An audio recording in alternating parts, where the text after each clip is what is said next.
Good morning, everyone. Welcome to Unique Coaching Classes, Bajaj Nagar. So, students, yesterday we have seen the pulley poetry from the second unit. Okay, so 2.4 the pulley, and today we are going to learn the figures of speech from that same poetry. Okay, so we will see this all the things line by line. So around 20 lines are there in the poetry pulley. Okay, and among them 16 lines are there where we can see some figures of speech. Okay, yes. So first of all we will see the this sentence as we can see on the screen. Yes. So ये जो sentence है, when God at first made man. When God at first made man. In this sentence, made man, these both words have been started with M sound. Okay, means M sound is there, so that's why we can say whenever the any sound is repeated, or the whenever more than one words started with the same sound, so that time is called as a alliteration. तो इस line में कौन सा figure of speech है? Alliteration figure of speech हमें देखने को मिलता है. सो ये देखिए एलिट्रेशन मैंने यहाँ पे लिखा हुआ है. Alliteration, the sound of the letter M, इसका एक्सप्लेनेशन आपको देना है. The sound of the letter M is repeated for poetic effect, ऐसा आपको वहां पे लिखना है. Next one is here, having a glass of blessing standing by. यहाँ पे देखिए पहला मैंने फिगर ऑफ स्पीच यहाँ पे लिखा है मेटाफर. ओके, ये जो यहाँ पे देखो metaphor, the blessings are indirectly compared to the liquid kept in a glass that can be poured out. तो यहाँ पे जो ब्लेसिंग वर्ड है, अ ग्लास ऑफ ब्लेसिंग्स, ये जो ब्लेसिंग वर्ड है, this is compared to the liquid kept in a glass. Glass में जो लिक्विड है उससे उसकी तुलना की गई है. So that's why it's called as a metaphor. Okay, comparison तो हुआ है मगर यहाँ पे लाइक और एज ऐसे वर्ड्स नहीं है. सो अगर लाइक और एज वर्ड्स होते तो it would be called simile. Okay, अगर नहीं है तो यहाँ पे हमें उसे मेटाफर कहेंगे. Yes. Second figure of speech है सेम लाइन में एलिट्रेशन, जहां पे साउंड रिपीट होता है. The sound of the letter B is repeated for poetic effect. यहाँ पे देखिए बी मैंने लिखा है, बी साउंड यहाँ पे, और यहाँ पे देख सकते हैं आप कि ब्लेसिंग्स एंड बाय, ये दोनों वर्ड्स सेम साउंड से शुरू होते हैं. So that's why is called as alliteration. Okay, next one is here. Next line यहाँ पे हम देखेंगे, लेट अस, थर्ड नंबर की देखो, let us said he pour on him all we can. तो यहाँ पे इन्वर्जन फिगर ऑफ स्पीच होता है, क्योंकि अगर आप देखें यहाँ पे said he, so actually this two words are not arranged correctly, और we can say in a correct prose order. जो ग्रामेटिकली सेंटेंस होता है वो होता है ही सेड, सब पहले सब्जेक्ट आता है फिर बाद में वर्ब आता है. सो इन द सेम मैनर यहाँ पे आपको एक्सप्लेनेशन देना है. इन words, sorry, the words are rearranged for poetic effect. The correct order of words should be let us, he said, pour on him all we can. Okay, ऐसा आपको लिखना है. Means यहाँ पे said he का he said करना है explanation में. अगर आपको कहते हैं कि identify the figure of speech, तो आपको सिर्फ नाम लिखना होता है वहाँ पे. मगर जब आपको कहते हैं कि identify and explain the figure of speech, तब आपको एक्सप्लेनेशन भी देना पड़ता है. यस, आगे देखते हैं. Number 4 is here, let the words riches which dispersed lie. यहाँ पे एक पहला फिगर ऑफ स्पीच है इन्वर्जन, फिर से वही बात यहाँ पे हुई है. यहाँ पे आप देख सकते हैं कि विच डिस्पर्स्ड लाई, यहाँ पे लाई जो है एक वर्ब का काम कर रहा है. यहाँ पे वर्ब आना चाहिए पहले. ओके, तो वैसा नहीं हुआ है. So that's why it's called as inversion. The यहाँ पे मैंने एक्सप्लेनेशन दिया है, the words are not arrange in a correct order. The proper order of words should be let the words riches which lie dispersed. मैंने ये लाई जो है ये यहाँ पे डिस्पर्स्ड के पहले लिख दिया है। ओके, देखिए यहाँ पे which lie dispersed. Second figure of speech in the same line, that is alliteration. यहाँ पे आप देख सकते हैं कि लाई एक वर्ड है एंड लेट एक वर्ड है, so both word started with the same sound, that is L, so that's why it's called as alliteration. The sound of the letter L is repeated for poetic effect. ऐसा उसका explanation देना होगा।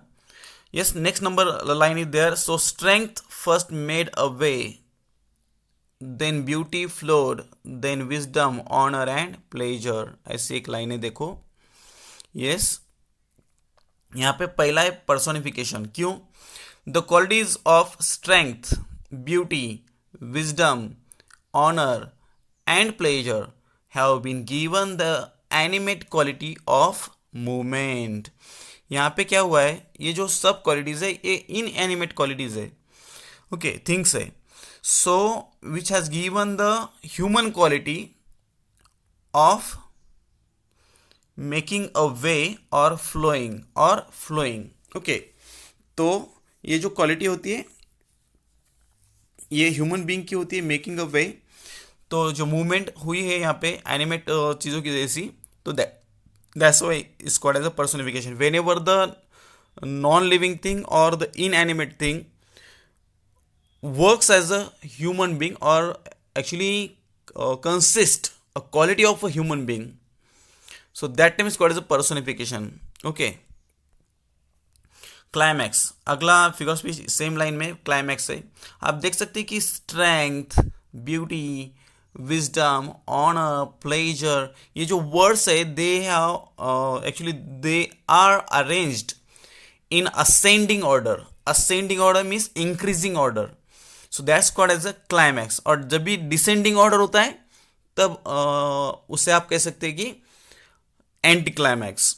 सो यहाँ पे है climax, तो मैंने यहाँ पे लिखा है, देखो, क्लाइमैक्स, एंड वहाँ पे एक्सप्लेनेशन भी दिया है। The ideas beauty, wisdom, honour and pleasure are arranged in an increasing order of importance. Increasing order of importance, तो यहाँ पे ये एक फिगर ऑफ स्पीच है। सेम लाइन में अगला एक फिगर ऑफ स्पीच है alliteration.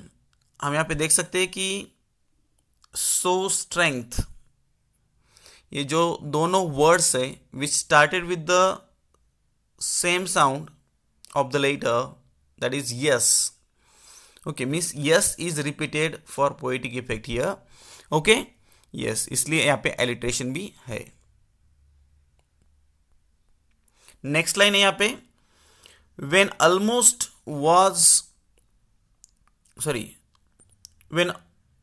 All was out, God made a stay. यहाँ पे the sound of letter A is repeated for poetic effect. यहाँ पे ऑल एंड ऑलमोस्ट अ, तो यहाँ पे तीन वर्ड्स जो ए साउंड से शुरू होते हैं, so that's why it's called as alliteration. Okay, आगे बढ़ते हैं। Rest in the bottom lay, rest in the bottom lay, so first one is there personification that the inanimate attribute of rest is given the human quality। यहाँ पे human quality दी गई है rest को, जो कि एक इनएनिमेट थिंग है। Laying to create a vivid image of process of creation, so जो प्रोसेस ऑफ क्रिएशन होती है उसमें वो लेइंग का काम यहाँ पे कर रहा है, so that's called as a human quality, so that's why it is personification. और इसी लाइन में नेक्स्ट फिगर ऑफ स्पीच है पन। पन जहाँ पे एक ही वर्ड के दो मीनिंग ली जाते हैं। सो यहाँ पे हम देख सकते हैं कि the word rest has two meanings. एक पहली मीनिंग है रिमीनिंग और दूसरी मीनिंग है gift of rest. So means actually rest in the bottom ले मीन्स उस ग्लास में बॉटम में जो भी कुछ बचा है वो। और दूसरा मीनिंग होता है कि रेस्ट जो एक गिफ्ट है, गॉड गिफ्ट है, क्या है तो कंटेनमेंट। रेस्ट यहाँ पे इसका मीनिंग है कंटेनमेंट। ओके, उससे आप संतोष, समाधान वगैरह कह सकते, तो वो एक वहाँ पे बाकी था, ओके, पड़ा हुआ था। सो दैट एक्चुअली यहाँ पे पन के दो मीनिंग्स ली गए हैं, so that's why it's called as sorry rest के दो मीनिंग ली गए हैं, इस that's why it's called as a pun. Next one is here tautology. यहाँ पे आप देख सकते हैं the words rest and lay mean the same thing. तो रेस्ट और ले ये जो दो वर्ड्स है इन दोनों का मीनिंग सेम आता है, इसलिए it's called as a tautology. Okay, so actually जब भी मीनिंग सेम होता है टॉटोलॉजी, जब भी मीनिंग अपोजिट होता है और the when the two words use in the poetic line which are contrasting, which are opposite, so that time we can call as the antithesis. And when synonyms are there, similar meanings are there of the two words, so that time is called as a tautology. So क्या याद रखिए, opposite, antithesis, synonyms means similar words, tautology. Okay, तो आगे बढ़ते हैं. Next line is there, यहाँ पे देखिए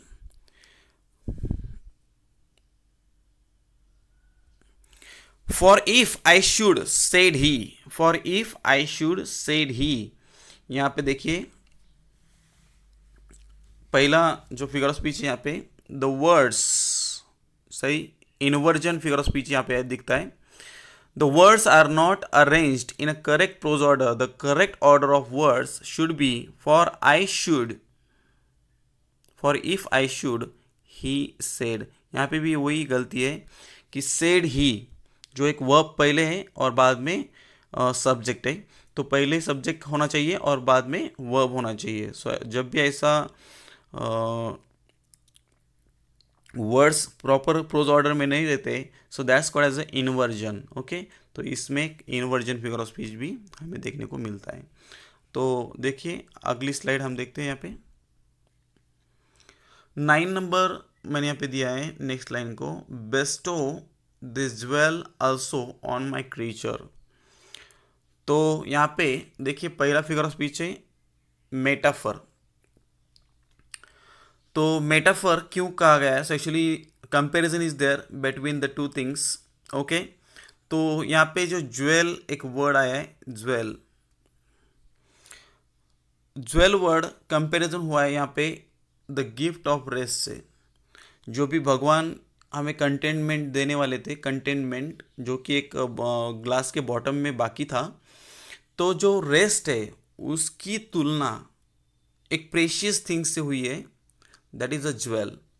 सो that's why it's called as a metaphor. So यहाँ पे एक्सप्लेनेशन दिया है मैंने, the gift of rest is indirectly compared to something precious such as a jewel. Okay,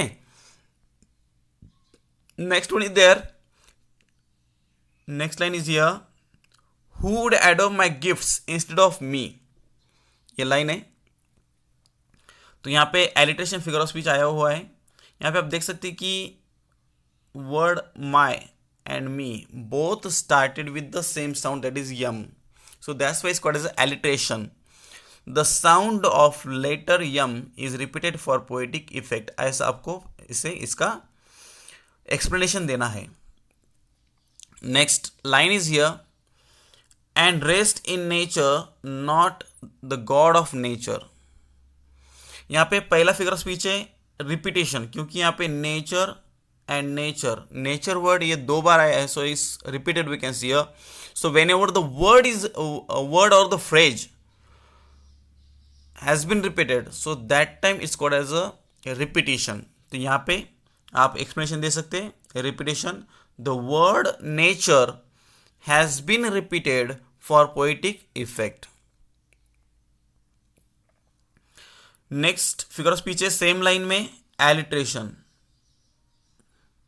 क्योंकि यहाँ पे आप देख सकते हैं कि nature, not and once again nature, ये जो तीन वर्ड्स है सेम साउंड से शुरू होते हैं, so that's called as a N.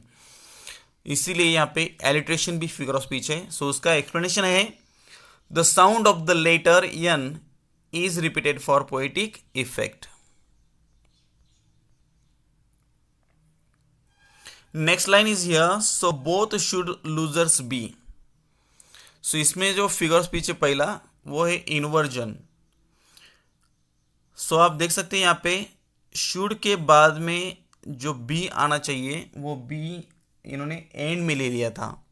So that's Y यहाँ पे एक्सप्लेनेशन मैंने दिया है, the words are not arranged in correct prose order, the correct order of the words should be, so both should be losers. Should be यहाँ पे आपको लेना है बी, आगे लेना है लूजर्स से. Yes, second figure of speech in the same line, that is alliteration.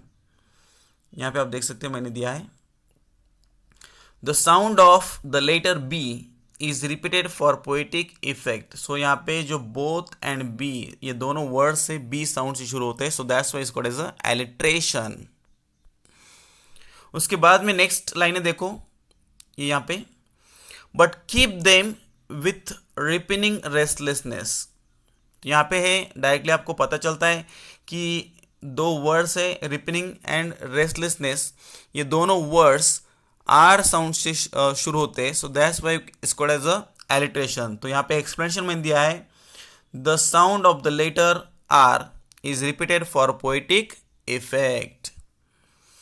40 number की लाइन है, let him be rich and weary. Yes, antithesis पहला फिगर ऑफ स्पीच है यहाँ पे, रिच एंड वेरी. तो यहाँ पे दो कॉन्ट्रास्टिंग वर्ड्स आए, आइडियाज आई है. तो रिच का मतलब है कंफर्ट, ओके, एंड वेरी का मतलब है टायर्डनेस. तो दोनों जो वर्ड्स की जो मीनिंग है वो अपोजिट है, so that's why it's called as a antithesis. Next one, paradox in the same line. तो पैराडॉक्स और एंटीथेसिस थोड़ा सा सिमिलर लगता है, मगर थोड़ा सा उनमें चेंज है. देखिए मैंने यहाँ पे इसका भी एक्सप्लेनेशन दिया है, opposite ideas of man being rich and very at the same time, together they give us an understanding of the extreme disadvantage of being rich which is being very. यहाँ पे क्या किया गया है कि रिच होने का डिसएडवांटेज क्या है, तो उसकी अपोजिट साइड वहां पे बताई गई है. तो दैट इज रिच, अगर आप रिच हो तो टायर्डनेस भी आपके जीवन में 100% होगा ही होगा. Actually richness will not give you comfort. आप देख सकते हैं कि जितने भी रिच पीपल है वो कंफर्ट नहीं फील करते, तो एक्चुअली वहाँ पे उनके जीवन में बहुत सारी टेंशन होती है, टायर्डनेस होता है. तो actually that's called as we can say, उसकी अपोजिट साइड वो बताती है. एक्चुअली रिच तो है मगर वहाँ पे 100% वो व्यक्ति वेरी भी होगा. So that's called as we can say paradox. थोड़ा सा चेंज यहाँ पे हम देख सकते हैं. If goodness lead him not at weariness, inversion पहला फिगर ऑफ स्पीच है यहाँ पे. द वर्ड्स, यहाँ पे देखिए ये लाइन मैं पढ़ रहा हूं, if goodness lead him not at weariness. तो पहला फिगर ऑफ स्पीच मैंने कहा है inversion. The words are not arrange in a correct prose order. तो यहाँ पे जो वर्ड्स है वो करेक्ट प्रोज ऑर्डर में नहीं है, क्योंकि आप देख सकते हैं जो नॉट है, not should be after the subject and before the main verb, यहाँ पे आना चाहिए. मगर यहाँ पे क्या हुआ है, नॉट यहाँ पे उस सेंटेंस के बाद में चला गया है, तो इसे आपको करेक्ट ऑर्डर में लाना होगा. तो यहाँ पे एक इन्वर्जन फिगर ऑफ स्पीच है. The words are not arrange in a correct prose order, the correct order of the words should be if goodness does not lead him. तो यहाँ पे आपको ये जो नॉट है ये आगे लाना पड़ेगा, और उसके बाद में आगे लाने के बाद में उससे वहाँ पे एक हेल्पिंग वर्ब भी होना चाहिए. तो गुडनेस एक सिंगुलर थर्ड पर्सन नाउन है, इसलिए वहाँ पे आप डज लेंगे और उसके बाद में not, does not lead him, ऐसा आपको लिखना पड़ेगा. यस, ये है इसका एक्सप्लेनेशन. सेम लाइन में और एक फिगर ऑफ स्पीच है पर्सोनिफिकेशन. क्योंकि जो लीडिंग है, leading is the quality of human being, तो ये क्वालिटी किसे दी गई है, गुडनेस को. So that's called as a personification. क्योंकि an inanimate object goodness has been given the human quality of leading. जो एक ह्यूमन क्वालिटी गुडनेस को दी गई है, जो कि एक इनएनिमेट ऑब्जेक्ट है, इसलिए यहाँ पे पर्सोनिफिकेशन फिगर ऑफ स्पीच होता है. सेम लाइन में और एक फिगर ऑफ स्पीच है, that is called as a antithesis. So आप देख सकते हैं यहाँ पे गुडनेस एक वर्ड है और वेरीनेस एक वर्ड है. ये जो दो वर्ड्स हैं देख सकते हैं आप, the two contrasting ideas goodness and weariness are placed in the same line. Goodness means comfort है और weariness means tiredness is there. Okay, तो ये दोनों वर्ड्स क्या करते हैं, ऑपोजिट मीनिंग देते हैं, so that's why it's called as a antithesis. Okay, और चलो लास्ट की लाइन हम देखेंगे इस पोएम की। May toss him to my breast. यहाँ पे पहला है हाइपरबोल, जहाँ पे आइडिया एग्जैजरेट की जाती है। तो आप देख सकते हैं यहाँ पे the use of the word toss is to exaggerate the idea of bringing man close to God. ये जो टॉस वर्ड है ये एक आइडिया एग्जैगरेट कर रहा है कि एक बात जो 100% ह्यूमन बीइंग को कहाँ लाएगी, गॉड के पास लाएंगी। ओके, ये एग्जैगरेशन यहाँ पे किया गया है। Next one is there synecdoche. इसे कोई एक्चुअली कोई टीचर्स सिनिक डक की भी कहते हैं और मैं इसे सिनिक डक कहता हूँ। यस, तो पार्ट ऑफ द होल आप कह सकते हैं कि एक ऐसा पार्ट हो अपने किसी भी चीज़ का, बॉडी का, जो कि एक होल के बारे में बताता है। यहाँ पे देख सकते हैं कि आप जो माई ब्रेस्ट ये वर्ड आया है, because the term my breast symbolizes God himself. तो यहाँ पे माई ब्रेस्ट जो वर्ड आया है तो मेरे ब्रेस्ट की तरफ लाएगा मीन्स मेरे तरफ लाएगा, मेरे तरफ मीन्स किसकी तरफ लाएगा, तो गॉड के तरफ उसे लाएगा, ऐसा उन्होंने कहा था। तो यहाँ पे जो ब्रेस्ट एक पार्ट ऑफ द बॉडी है वो सिंबलाइज कर रहा है पूरे गॉड को। So that's called as a synecdoche. Okay, so these are the all figures of speech in